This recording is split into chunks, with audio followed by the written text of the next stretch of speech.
পাকিস্তানের সাবেক প্রধানমন্ত্রী ইমরান খানকে ডেথ সেলে রেখে মানসিক নির্যাতন করা হচ্ছে বলে অভিযোগ করেছেন তার দুই ছেলে। তাদের আশঙ্কা তারা হয়তো আর কখনোই বাবাকে দেখতে পারবেন না।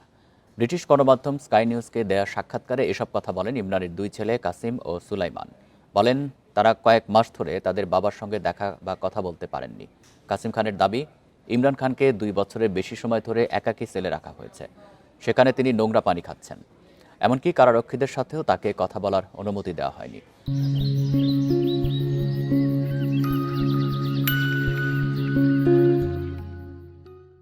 আগামী জানুয়ারিতে পাকিস্তানে আসার পরিকল্পনা করছেন বলেও জানান তারা।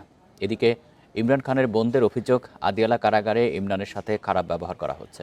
পরিবারকে দেখা করার অনুমতিও দেওয়া হচ্ছে না।